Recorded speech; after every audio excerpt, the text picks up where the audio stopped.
Hey everyone, Rob from Southgate Media Group here. Before we get started with this podcast, we have a quick message. If this is your first time checking out the show, we love that you found us and we really hope you enjoy it. What we have to say is for the subscribers. If you enjoy our shows, would you please donate to help keep these going? We don't want to have to put traditional ads on these shows, but this does cost money. So we really do rely heavily on donations. To make a donation to the show, please go to our website, www.southgatemediagroup.com. Go to the page for the show, and in the upper right-hand corner is a donate button. It takes you right to PayPal, and you can donate whatever amount you want. Thanks a lot for listening, everybody. And now on with the show.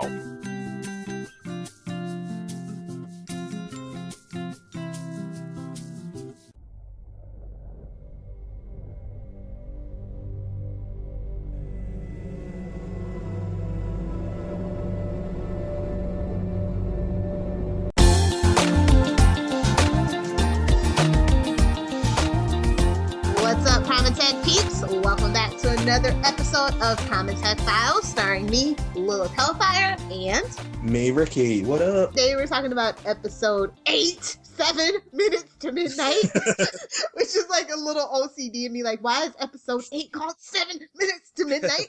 And I do have an answer for you, actually, and that comes in the trivia. Would you like to give them the synopsis? Yes. When Mahinder returns to India for his father's funeral, he seems content to stay until he begins to have unsettling dreams. With Eden's help, Issac seems to have kicked his heroin habit, but Mr. Bennett's needs jeopardize his efforts. Hero meets a remarkable waitress named Charlie, but because of Sylar, he is diverted yet again from his quest. When Matt and Audrey question Ted, Matt begins to discover answers to his own memory lapse. So we open up this week's episode with Mohinder in Kanyakumari, India, spreading his father's ashes into the water. Yes. And Mama Suresh, I love her. She was such a good wife. Yeah, she just knew to give people space. I think maybe it's something to do with arranged marriages and stuff. Like, you kind of know how far you can push people, and, you know, to keep a relationship strong, you kind of have to give people their space. Or maybe I am just making that all up and being horribly stereotypical. Well, they are, and they were, like, his parents were relatively older, and they actually still do that there in some parts. But I do think that a lot of, like, if you talk to a lot of people, I don't know if it's because out of necessity, they just make it work or whatever. But you do, like, when you find yourself in a strenuous situation with another person, you do kind of just either have to make it work or plot the other's death. maybe that is really what happened. Maybe she's Mama like, Suresh. Yes, go away now. I've had 33 years of this crap. Shoo. Mama Suresh has been working with Sylar this whole time. Maybe. That would have been an awesome plot twist. And she comes out and it's like, she's totally badass, just like Mama Petrelli. Imagine.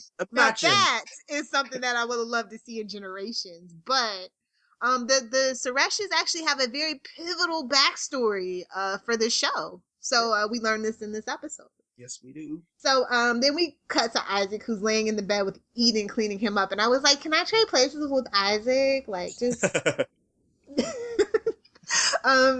just being, you know, Nurse Nightingale over here, or Nighting from Hell, whatever. And she's like, we're going to get you to kick this heroin addiction. Yeah. And we're going to get you to paint the future without it. I'm just like, sure. Yeah. Cut to the Burnt Toast Diner in Midland, Texas. You know, we meet a new character. Her name is Charlie. Yes, and we also randomly meet someone, Lloyd, one of the deputies. He ends up becoming quite a bit involved in the graphic novels. He becomes part of this kill squad, and they kind of update his backstory accordingly. But in here, he just seems a bit like a noob. But yeah, anyway, Charlie. Let's go on to Charlie. She was a great character. I loved her. Woman in a refrigerator, though, at the end of the day. Yeah, I know.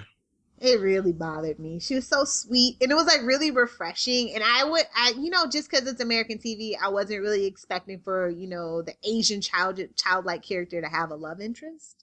Yeah, but she also had very big eyes, which made her quite mangery, which yeah, I'll just leave it at that.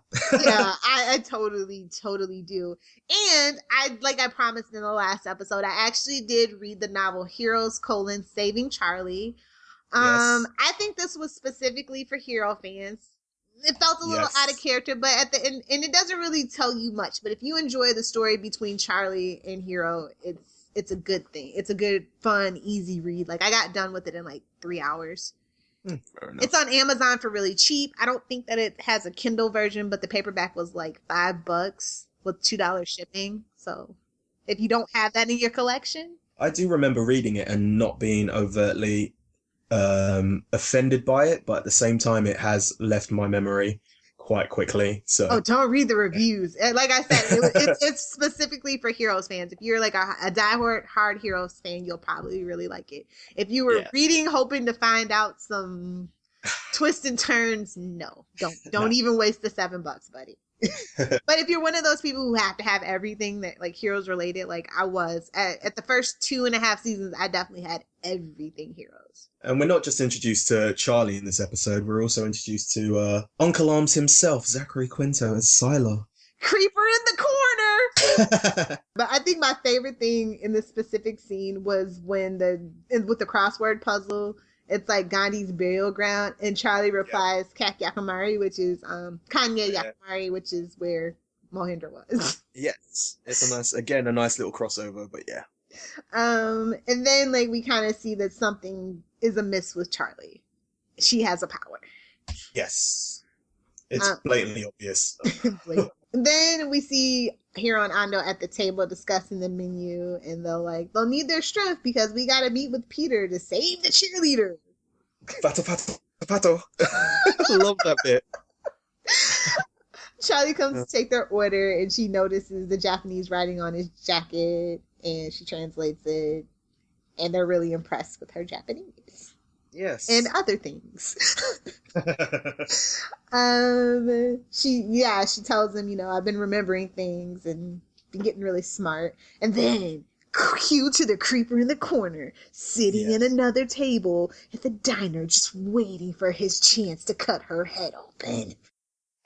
And being too lazy to pick up a cup from the other side of the table. Analog wristwatch. All he needed was a members only jacket like Ando had. Exactly. Then we see as the funeral wraps up, Naran, aka Mohinder's hot ex-girlfriend, who if I was Mohinder, totally would have stayed in India, joined her company, and lived a happy damn life with. Saying, it's like, you're not gonna go back to New York, are you? He's let me offer you a job. But Daddy's work has to stay at home. Yeah, she shouldn't have said that. Yeah. Ned Ryan said, which is Chandra's colleague who tried to stop him from going to New York too, tries to do literally the exact same thing with Mohinder. I think he was having a Groundhog's Day, which we'll see in a couple of episodes.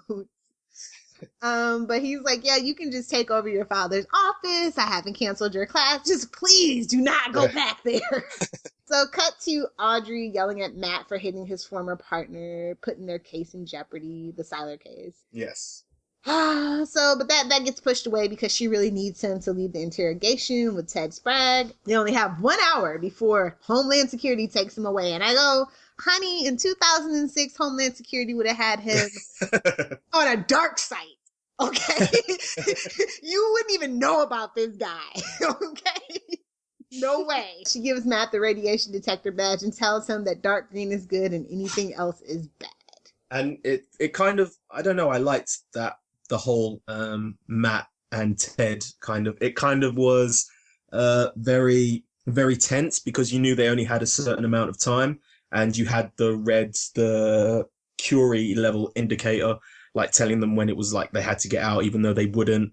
And it kind of, with Homeland Security coming in and Matt finding out that obviously Ted had gone through the same things as him, it was kind of a race against time for him to try and work out as much as he could before anyone left, before he got taken away.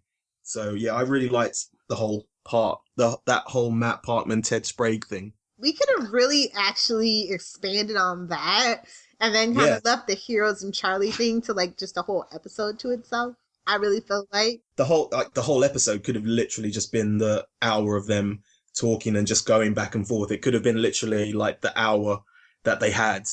Now that would have been cool. Or even have the graphic novel for this particular episode kind of be that, but you can't do much with 6 pages, really. Yeah.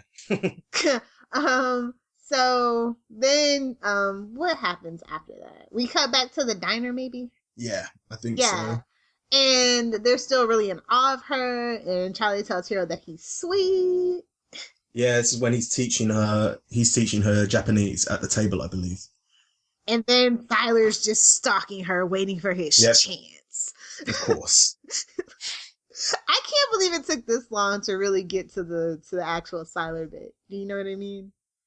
No, I think I quite liked it. I think they had to give it a bit of time, and it kind of created like a bit of mystique around him, especially like in the previous couple of episodes where like they had the red herring with Ted, and you still kind of don't know you know what he's doing, but the characters don't know. So I thought it was it gave a good quite amount of time for us to kind of get intrigued by him. But I don't know, like, because like I said, with that unaired pilot, I know it was weird and wonky, but we literally had Sylar right then. So I think for people who saw the unaired pilot first, it was just like, when the hell is Sylar going to show up? And then they teased us with that thing with Mohinder and Eden. So it was just like, when the hell is Sylar going to actually show up? Yes. But they also had him. They had him in a couple of episodes before, didn't they? When Hansen and Parkman get at him when he's trying to come get Molly Walker again. But that wasn't actually Zachary Quinto at that time. I know, yeah. Yeah, that's what I mean, to actually have the actual actor that decided and stuff. So we cut back to Audrey giving Theodore the glass of water, which is a great homage to the pilot, the unaired pilot. Yeah, great little bit. I liked it. Where he boils the water with his hand. Yep. I was just obviously like in the sorry, I'm saying an a lot. Let me start again. Let's not start with It's okay, that's what editing's for. The Matt and Ted connection like brings up the Jesus. See, when you get aware of it, that's when it gets worse. I know. Okay.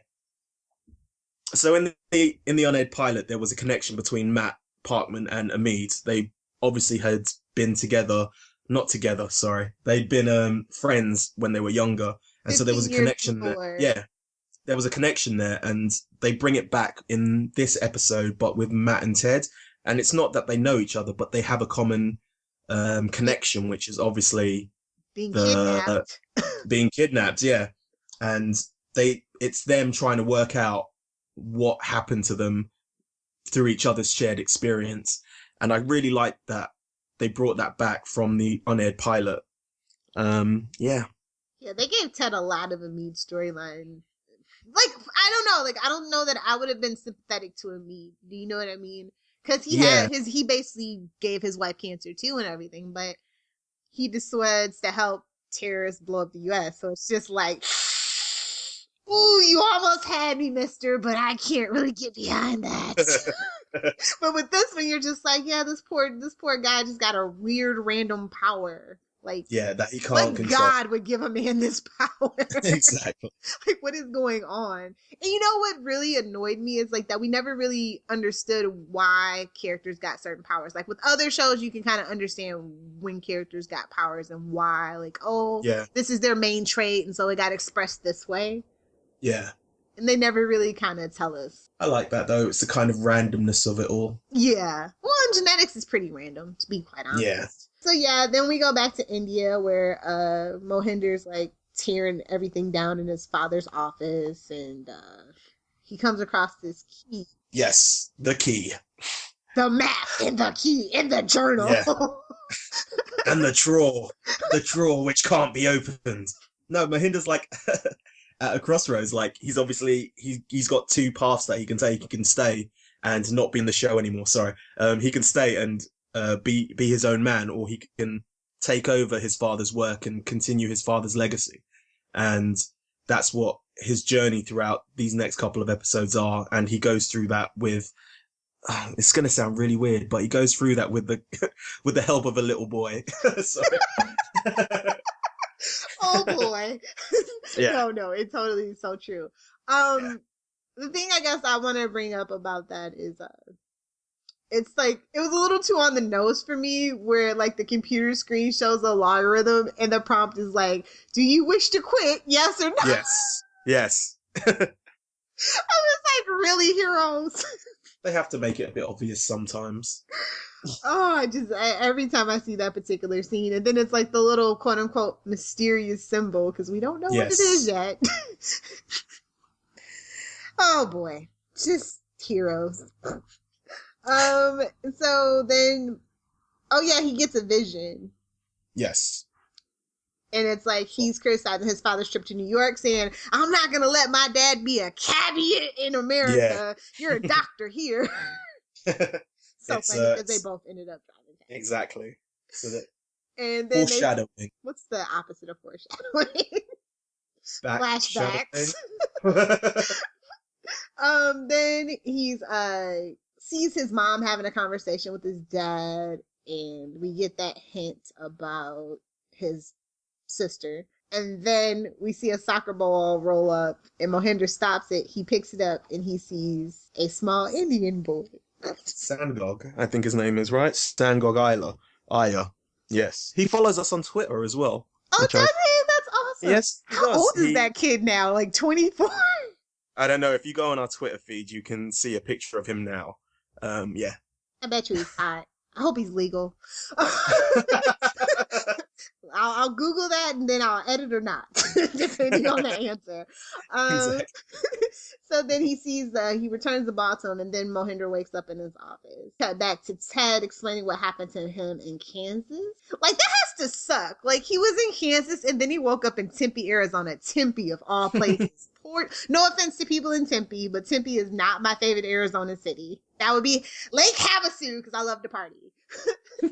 I have a question. What's his name? Ted manages to spot a Haitian. Is it really that easy to find out that someone is from Haiti? Like, can you really spot someone who is from Haiti? Unless he said something, I really don't think so. I don't think he talks. Like, well, obviously in the first couple of seasons, he just doesn't, well, in the first couple of episodes, he doesn't talk. So I'm ruling that out. Ooh, so you never know. Maybe he would have been trying to lure him or something, or I don't know. But yeah, I do have a problem with everybody just assuming he's an Haitian. Yeah. Sorry, that's all I wanted to say. Yeah. I totally agree with you though, but we'll just go with it because now he has the name, the Haitian, which is the point of that, I guess. Yeah, like I said, he tells him, he woke up in Arizona with cuts and bruises, and then we get the reveal of that symbol. The mark. Yeah, from the needles that we'll learn about in the next couple episodes. Was that part of the marketing strategy as well? Are you marked? I can't remember. No, it was Are You on the List? I remember that. Anyway, sorry. Oh, well, at least Heroes had a really good marketing campaign for you to be able to remember that. Kudos to you, Heroes, and hopefully you have the same people on Heroes Reborn. Let's see. So then Audrey's like, what the hell are you two talking about? And Matt's like, shut up, you. Yeah.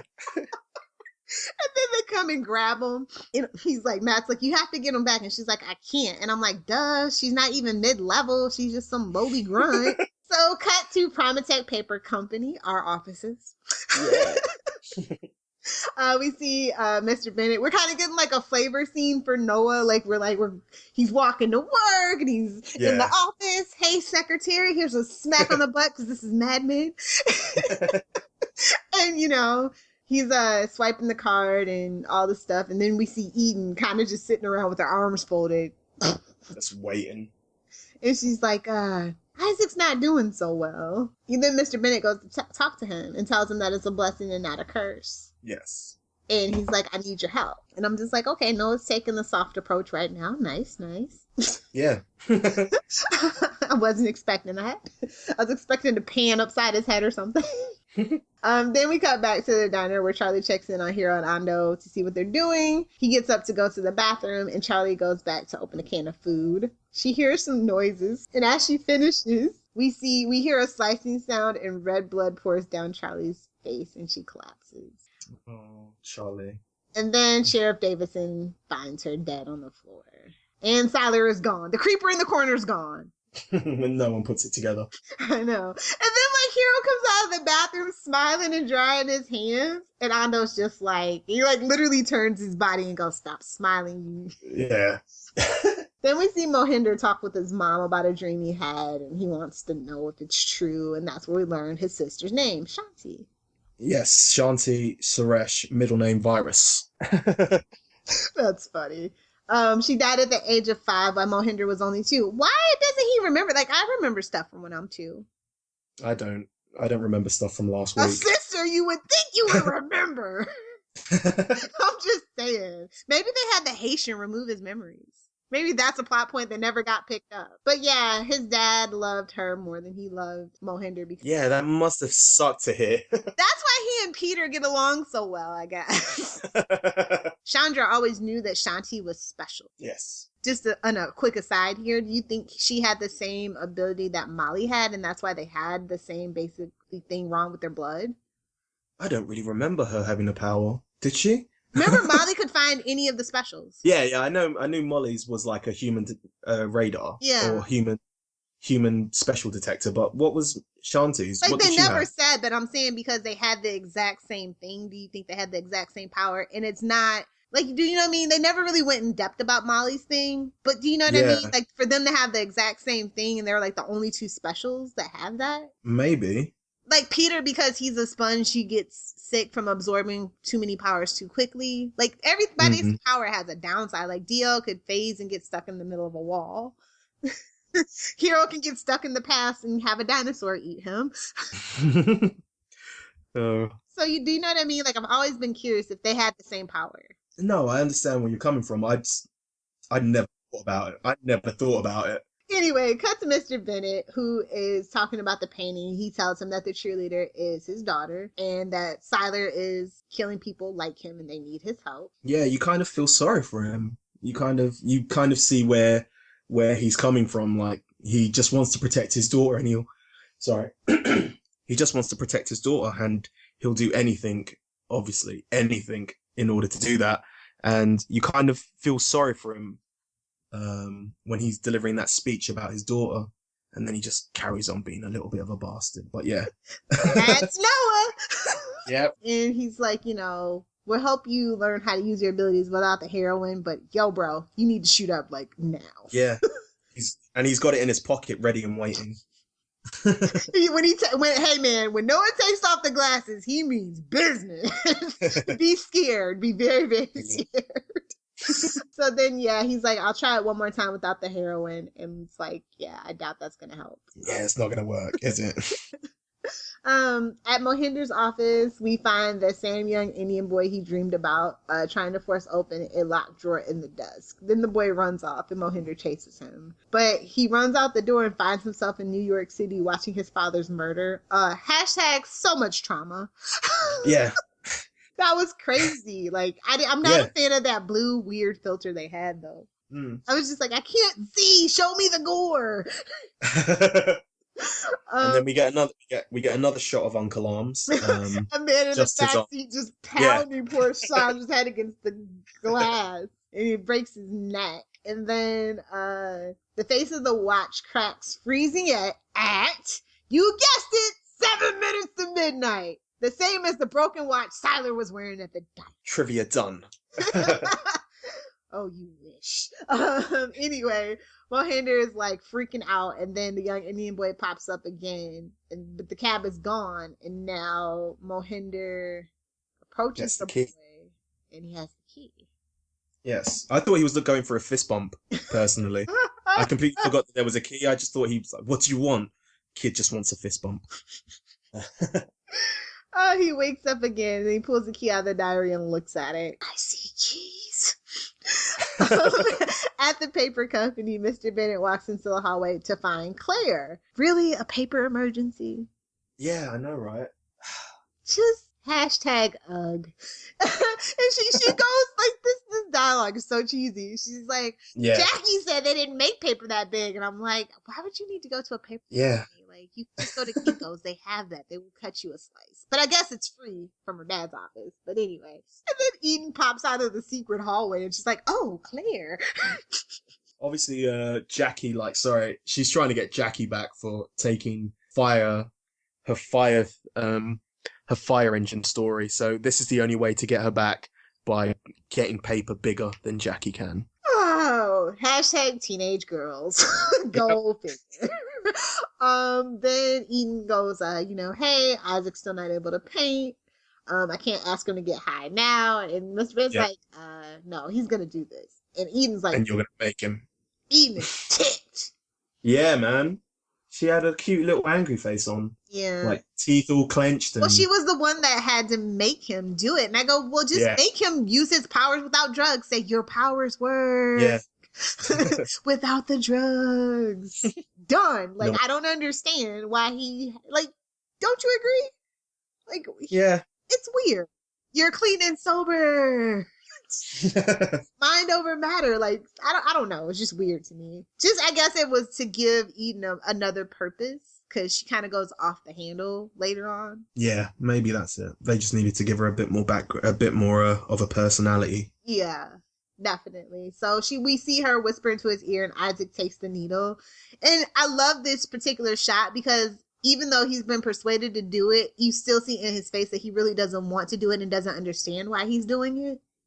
Okay, I never really got that, but yeah, maybe I will on the next one. Yeah. Meanwhile, at the diner, while Charlie's body is wheeled off, the sheriff talks to our hero and Ando, asking them if she seems scared or seen anything suspicious. And like, who tells just everyday civilians your crime scene details? Oh, Midland, Texas. I hope that's not a real place. Hero tells Ando that he can go back in time and try to help her. And Ando's like, look, man, we're already on one stupid mission. We ain't got time for no more. And at that point, I tweeted today. I said, yep, I'm Ando and Ricky is... Yep. Because I literally was thinking the same thing when I saw this. I was just like... Any reason to use my powers. Basically. And so he's like, he tells him count to 5 and I'll be back. And he's not back. Janice Parkman then looks through a photo album of herself and Matt as he gets home, and I'm just like, cliche much. She's like, why'd you punch Tom Henry? And he's like, she's like, he knows. Damn it, I knew it. I'm like, see you next Tuesday. Just when you can't think Janice could get any worse, here it is. Yeah. He's like, he got suspended for 1 month without pay. And then she's like, something happened between them. And this is where I got the whole fact that, Parkman doesn't think that he can do any better, because he basically just says, we're still together. It's not happening anymore. And he just takes it. He's just so downtrodden, like you say. Yeah, I don't know what it is about Parkman and why he just can't catch a break, can he? Really can't. But then he gets a call from Audrey saying that Ted is scared. I always figured that they were going to bang Matt and Audrey, and they never did. Yeah, she kind of was there for a couple of episodes, and then she kind of was gone. Yeah, I don't know what happened. And we never saw Clea Duval again. Yeah, that was the end of everything for her. Yeah. It's so weird. So, behind Audrey, a car is on fire. I was just like, I don't think that's how radiation powers work, but okay. Well, Henry then uses the key to unlock the desk drawer, but finds nothing in it. Removing the drawer, he finds a file hidden behind it with the label name Sanyag Ayer. Inside are articles concerning sleep and learning, including a picture of the young Indian boy he saw in his visions holding that damn soccer ball. Yeah. Like, whose profile picture is that? Like, that is so MySpace. The soccer ball is obviously his Ando. Just goes with him everywhere and keeps him grounded. I just kept thinking that's some poor kid's MySpace account photo. Anyway, back at the paper company, Isaac's eyes are all milky white, and obviously he's painting the exploding man while Eden looks on. Time for unpopular opinion. I really hate the exploding man painting. It looks amateurish. Oh no, I quite like it. I think it fits everything else. Out of all the paintings, that is the worst one. Fair enough. It feels like a quick sketch of Firestorm or something. Like I just can't quite. At Claire's house, Mr. Bennett watches Claire color her homecoming banner, and it's like one of those little moments, but it's also a little creepy. Yeah, it's very creepy. It's like maybe we should change the angles because she's a minor. Just throwing that out there. And then at the diner, a picture on the bulletin board that once only showed Charlie at her birthday party now shows Hero, who needs to up his selfie game. He's making the face again. It's like, oh, I shouldn't be here.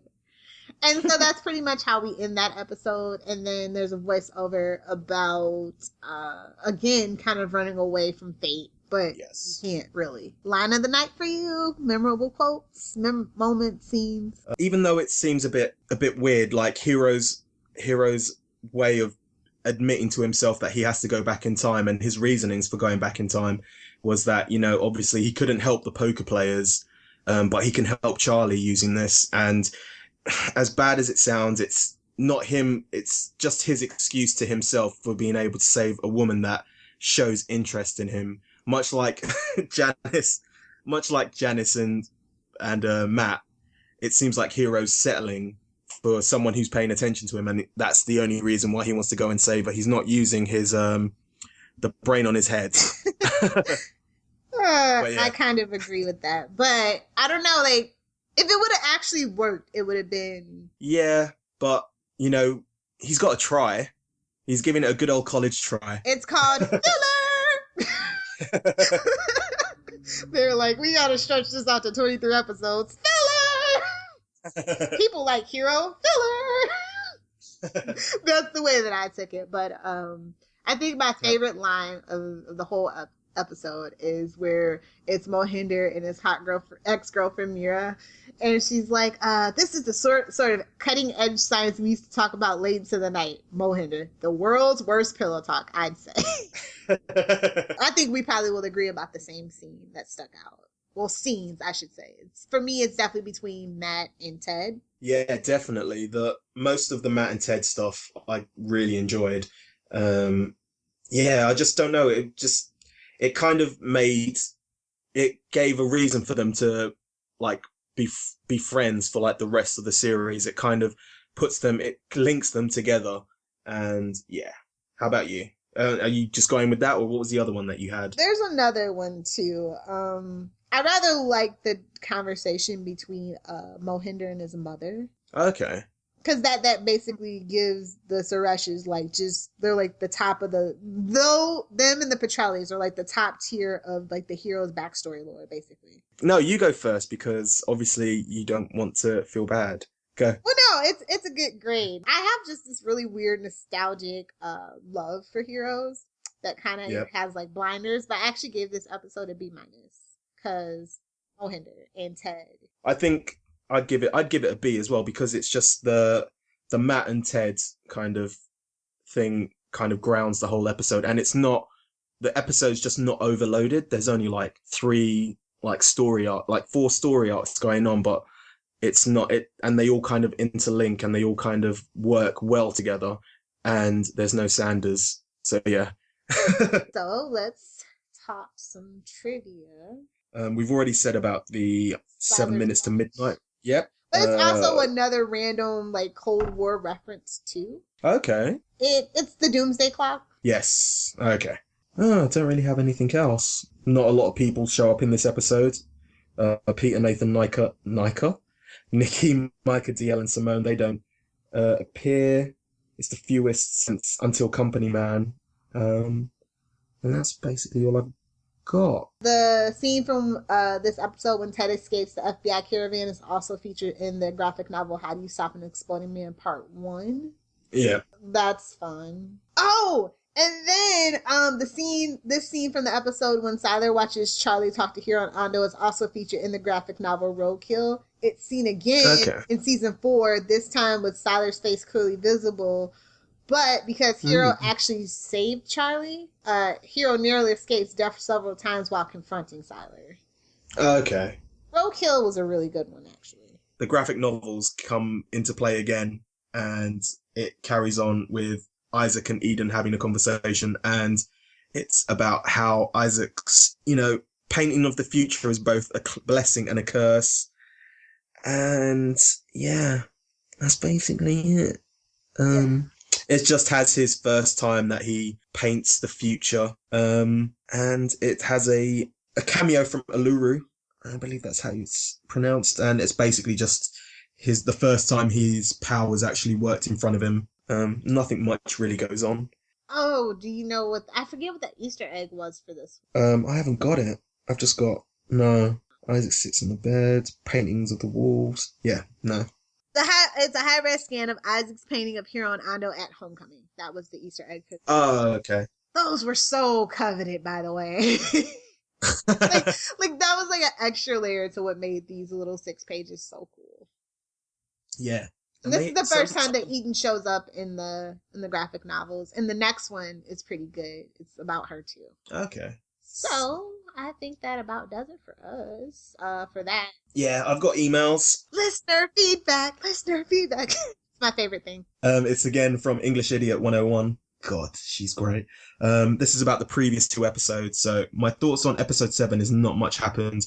Peter and Simone had another moment, and Peter then tried to help with his brother, and even lies for his brother. Sorry, I'm reading this really fast. Micah and DL had a little journey, and its only purpose was to show off DL's power again and to have them meet Hero and Ando. Nikki was being Nikki again, and not much happened there either. Claire with her little brother was tense. She wasn't sure what he was going to say, but he ended up giving her the tape. Why? Matt and Audrey's storyline was the most interesting, introducing us to Ted Sprague and an awesome yet dangerous power. And her episode 8 feedback is, thankful for no Nikki, yay, or DL, extra yay. Honestly, my favorite thing about this episode is that we get to see Sylar for the first time. I really enjoy... Oh no, she really likes Sylar and Zachary Quinto. Hero got to meet Charlie and get that love story started. It was cute, but of course she died, which set up Hero traveling back to try and save her. Got to see what happened to Isaac and shows that just the extent of what HRG will do to save his daughter. Matt's similar experiences, like we've said, helped him talk to Ted about what happened and when their powers started happening. But soon, yeah, that was really basically the gist of her conversation. Yes. So thank you, English Idiot, once again. I want to thank you very much for your listener feedback. Please keep sending it in. It is literally my favorite part of doing podcasts. And It helps us know that people are actually listening. Yeah.